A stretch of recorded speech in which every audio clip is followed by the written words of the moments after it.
their side. I wouldn't be surprised if the Bengals ran the ball one time to use up some clock here, not score too quickly, or see if they make Cleveland burn another one of their timeouts. Interesting on both sides. Chase Brown checks back into the game in the backfield for the Bengals. 72 yards on the ground. Burrow to throw again. Burrow dances to the end zone. Chase, he's got it. He hangs on. Touchdown, Cincinnati.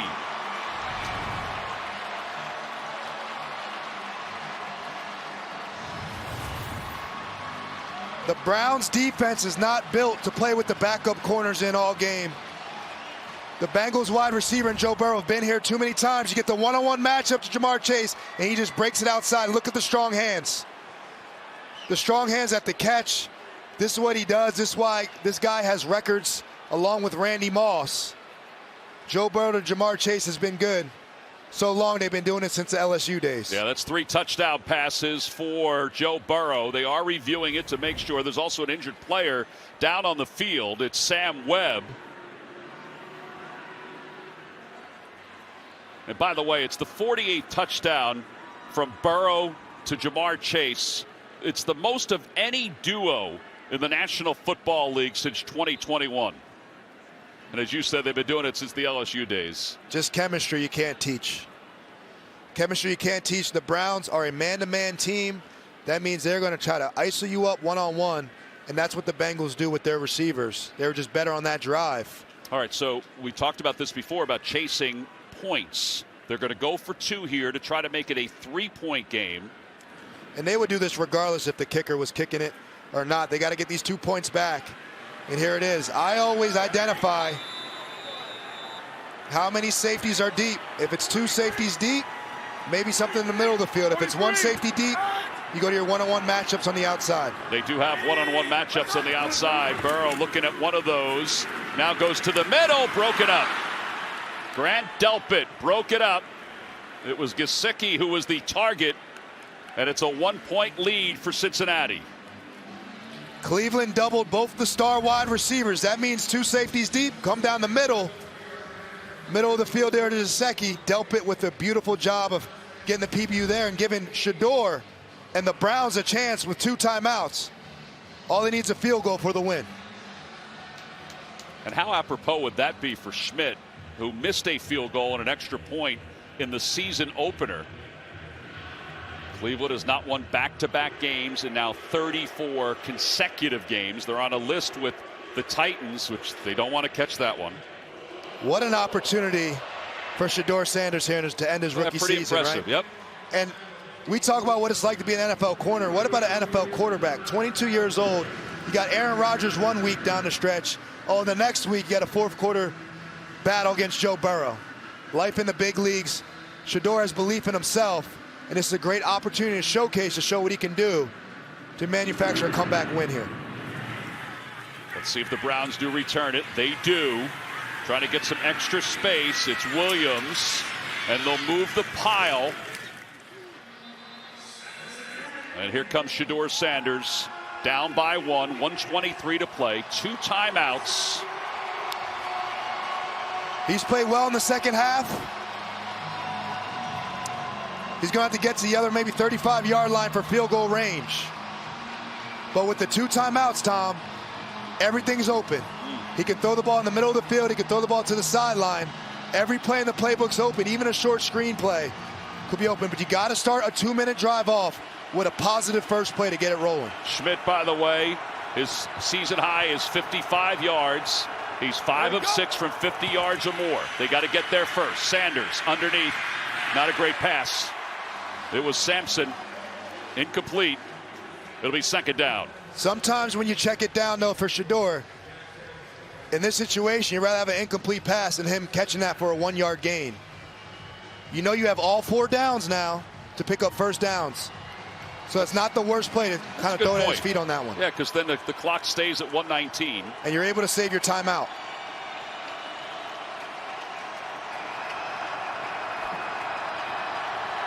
Second down and 10. Sanders from the gun. Pressure's coming. Sanders is wrapped up and taken down. Cam Sample. And depending on where the spot is, that could be the 6th sack of the day. I definitely would expect to use a timeout here. It's 3rd down. He's trying to save him, but you got to get a good play here. You don't want to put yourself in a 4th and long. Well, plus there's too much time going off the clock. Pressure again. Sanders to the sideline. Pass is complete. It's Isaiah Bond, and he's got a 1st down. The rookie-to-rookie connection there, Isaiah Bond. First target of the game, but remember, Shedeur Sanders has played better on the tempo. Maybe that's why I didn't use a timeout. But look at the delivery there. One of the best balls of the day by Shedeur. Now they're operating with both their timeouts. Need another about 30 yards here to get in field goal range. So there's Schmidt warming up his leg. 49 seconds left, 2 timeouts. Sanders, middle of the field, it's short. Again, there was traffic there, but it wasn't a great pass, and now it'll be 2nd down, intended for Tillman. It looks like the Bengals have not brought any pressure on this drive. They're just rushing 4 rushers, dropping in zone coverages. So that means that the offensive line got to be able to block 4, and Shedeur's got to stay patient and deliver accurate passes down the field. He has plenty of time here to pick up what's needed. He just went over and said something to Judy. Judy will be at the top of your screen. Number 3. That safety over there on Judy's side, I expect something down the middle of the field. No, they go to Sampson underneath. Now Sampson gets along the sidelines and is out of bounds. They'll mark it at the 49 with 39 seconds left. They still have plenty of time to get into field goal range. With both their timeouts, right? It's a 3rd and 1 here, but you have 2 downs to pick it up. You can even run the ball here to make sure you get it and use your timeout, but I've learned from playing against and with Tom Brady how much time you actually do have as an offense if you use it the right way. Schmidt in warm-ups tried a couple of 56-yarders, missed one of them. You see the target line. It's not exact, but that's where we're anticipating. Now you have the one-on-one matchups. You want to go to Judy or up top. Sanders in the pocket. Sanders to his left. Has Judy. He hung on. And I know that's a storyline for the Browns fans. He has 10 drops this year, but this time he hangs on. And Hill is hurt. The Bengals have sat in 2 high zone defense that entire drive. That was the first time, Tom, they went one-on-one, and they found their former Pro Bowler, Jerry Judy. They haven't been on the same page all year, but when they needed it on this one, a straight over route away from the DB's leverage. Judy bobbles it, but he ends up catching in the end. Look at the anticipation by Shedeur. That's great execution, and they're right on the brink of field goal range here. Yeah, I know Browns fans who were watching, when they saw the bobble, they're like, oh no, here we go again, because he has dropped 10 passes this year, which is tied for the most in the NFL. But now they've at least given Schmidt an opportunity. You see Shedeur has the headset on, talking to Tommy Rees, who is up in the box, the offensive coordinator. There's Rees. He's got the little scruff, black hat, 2nd one in. Don't get it wrong, though, Tom. I would still, as a Browns fan, feel comfortable with another 5 or 10 more yards. Absolutely. You still got to keep pushing. You still got to stay aggressive. Obviously, you got to take care of the ball here, but the screens, the run game, the pass game is all available because Stefanski didn't use that timeout, so he still has both of them. Shedeur knows he has that in his pocket. You can't take a sack. You can't knock yourself out of field goal range, though. That's one thing that Shedeur has to do. Throw it away rather than taking a sack. Hey, 44! Hey, what are we on, C10? Barking out that Demetrius Knight is the Mike linebacker. Ready, go! On 1st down, they give it to Sampson. Sampson stumbles forward. He does get a few extra yards to the 36-yard line, and a timeout is now called by the Browns. With 23 seconds left, they're down to 1 timeout. So do they trust the ball in Shedeur's hands here to throw it one more time? Or do you run the ball, let it drain out, call the timeout, and try to kick the walk-off? I know for sure Al Golden is going to bring some pressure. Bonus coverage coming up after this. Jacksonville has won, so they've won the AFC South, but Houston has a 2-point lead over Indianapolis.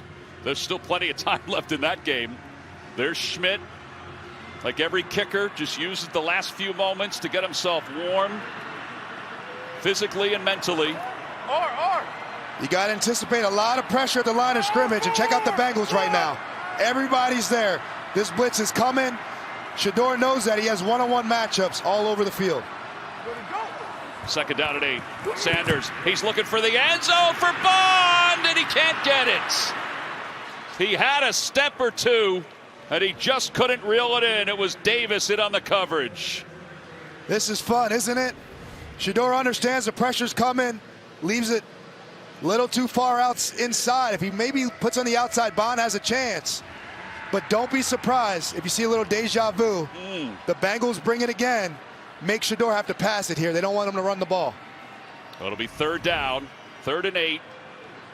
1 timeout left. Hey, go.